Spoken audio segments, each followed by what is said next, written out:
"I'm not crazy, I'm just broken, there's a difference." That was the first thing I blurted out to the stranger sitting across from me. A stranger who apparently held the keys to my sanity. My voice was sharp, defensive, but my eyes betrayed me. They were tired, bruised with nights of crying, begging for someone to finally understand. Her eyes didn't flinch. She just looked at me, calm and patient, with that maddening kind of gentleness that made me want to scream and collapse into her arms at the same time. "You're not broken," she said softly. "You're hurting. And that's human." That was Dr. Evelyn Carter, the woman who would unravel me, stitch me back together, and accidentally become the reason my heart beat differently. I met her in New York, where the city roared with ambition and loneliness at once. I had lost so many a love that shattered like glass in my hands, and therapy was supposed to be a lifeline. Instead, it felt like an interrogation room. Until her. She was not what I expected. Most therapists I imagine would be stern, clinical, detached. Evelyn was none of those things. She was warmth disguised as a woman. She listened like every word I said carried weight, like my pain was sacred instead of pathetic. She had this way of leaning forward just slightly, her voice low, careful, but her gaze steady, almost too steady, like she could see right through the chaos I tried to hide. I told myself it was just admiration, gratitude. She was saving me from drowning, and it made sense to cling to her. But deep down, something in me stirred in ways I didn't dare name. I hated that I noticed the way the sunlight caught the gold flecks in her hazel eyes. I hated that I thought about her smile when I couldn't sleep. I hated that my chest ached with something dangerously close to longing every time our sessions ended. But longing doesn't care about logic. One evening, after weeks of skirting around my own feelings, she asked me, "What is it you're most afraid of admitting?" The air stilled. My throat tightened. I wanted to say the truth, that I feel something for you, something I shouldn't. But instead I laughed bitterly. That I'll never be enough for anyone. Her expression softened in a way that made my heart lurch. She leaned closer, her voice quiet but firm. "You are enough. You've always been enough. The wrong people just made you believe otherwise." Tears burned my eyes uninvited. It was ridiculous how her words cracked me open when no one else could. And in that moment I realized with terrifying clarity I was falling for her. It wasn't convenient. It wasn't appropriate. She was my therapist. I was her patient. Every line screamed, "Don't." And yet every fiber of me whispered, "Please." Outside her office, the world looked the same. New York skyline glittered. Cabs honked. People rushed past each other without looking. But inside me, something seismic shifted. I started living for Thursdays, for that 1 hour where I could sit across from her, unravel and rebuild, ache and hope. But with hope came torment. Did she feel it too? Or was I just another broken soul she was patching up before moving on? I noticed things, her lingering gaze when I cried, the way she would pause before ending our sessions as if reluctant to let go, how her hand sometimes twitched like she wanted to reach for mine but held herself back. Maybe I was imagining it. Maybe it was just the desperate fantasies of a woman starved for love. Then came the night everything broke. A storm had swallowed the city, rain slamming against windows as if the sky itself was grieving. I showed up to her office drenched, mascara streaked, heart heavy with memories I couldn't shake. My ex had called drunk, cruel, reopening wounds I thought I had closed. Evelyn didn't hesitate. She wrapped me in a blanket, made tea, and for once we didn't sit in our usual positions. Instead, I was on the couch, trembling, and she sat beside me, closer than she ever had before. Her presence was grounding, her nearness intoxicating. "You don't have to go back to that pain," she whispered, her hand hovering over mine. "I don't know how to stop," I admitted, my voice breaking. Her fingers finally touched mine. Just the lightest brush, but it sent a bolt through me. My chest tightened, breath shallow. "You already have," she said, her eyes locking with mine, fierce and tender all at once. And in that electric silence I realized I wasn't imagining it. The air between us was charged, trembling with the weight of everything unsaid. I didn't kiss her. She didn't kiss me. But something shifted irreversibly that night. The night of the storm lived inside me for days after, replaying like a film I couldn't turn off. Every brush of her fingers haunted me. Every glance burned deeper than it should have.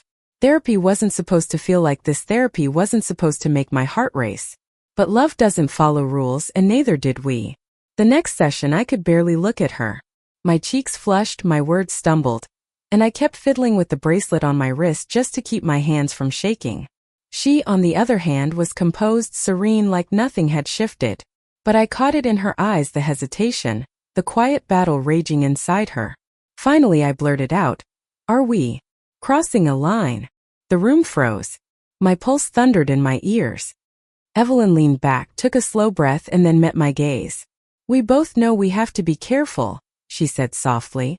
"But what I feel when I'm around you, it's real. And it scares me." It was the first time she'd admitted it, and the truth hit me like lightning, terrifying and exhilarating. We were standing on the edge of something dangerous, something that could destroy us both. But God, how I wanted to fall. The weeks that followed were a dance of restraint. She remained my therapist, professional on the surface, yet beneath it all, our hearts spoke in the silences. A lingering pause at the door. A smile that held too much meaning. A glance that lasted 1 second too long. It was torture and salvation all at once. One evening, after a particularly raw session, I couldn't hold it back anymore. Tears blurred my vision, but I didn't care. "Evelyn, I'm scared I'll ruin this. Whatever this is. I don't want to lose you, but I don't know how to keep pretending." Her jaw tightened, her hand flexed like she wanted to reach for me, and then finally she did. Fingers laced with mine, gentle but firm, like she'd been holding back for too long. "You're not imagining this," she whispered. "But we need time. We need space to let this become what it's meant to be without the weight of titles or rules." So we did something impossibly hard. We ended our sessions. It broke me to leave, to walk away from the very place where I'd found light in my darkness. But it was the only way we could give ourselves a chance without betraying the integrity of what she stood for. Months passed. I poured myself into healing, not for her but for me. I started writing again, jogging in the mornings, calling my mother more often. I wasn't fixed, not completely, but I was no longer drowning. And in the quiet corners of my heart, Evelyn's presence lingered, like a soft hum I couldn't forget. Then, on a chilly November evening, fate pulled us together again. I spotted her at a small bookstore downtown, tucked between shelves of poetry. She looked the same yet different, her hair a little looser, her smile softer, her eyes lighting up when they found mine. "Hi," she said, almost shyly. "Hi," I breathed, my chest aching with every suppressed memory. We talked. At first about safe things, books, the weather, mutual friends in the city. But beneath the small talk, something deeper pulsed, undeniable. And when silence finally settled, she looked at me like she had in that stormlit office. "I've missed you," she admitted, her voice trembling. The world seemed to blur around us. I stepped closer, heart pounding, the air between us charged like it had been that night. "I've missed you too." And then, without overthinking, without permission from anyone but my own heart, I closed the distance. Our lips met, soft at first, hesitant, then deepening with every second. It wasn't reckless, it was inevitable. The kiss tasted of hope, of all the broken pieces finding a place to belong. When we finally pulled apart, her forehead rested against mine, and she laughed softly, breathless. "We took the long way here." "Maybe the long way was the only way," I whispered back. From that night forward, we were no longer therapist and patient, no longer bound by rules or fear. We were two women who had walked through pain, through longing, and somehow found each other in the wreckage. Our love wasn't perfect. There were doubts, moments of hesitation, scars that still ached on bad days. But love doesn't erase pain, it transforms it. She reminded me every day that healing wasn't about forgetting the hurt, but choosing to grow from it. And I reminded her that even the healer deserved to be held, to be loved in return. Looking back now, I see it clearly. The universe didn't place Evelyn in my path to fix me. It placed her there so we could find each other, so we could teach one another the courage it takes to love after loss. And maybe that's what love really is.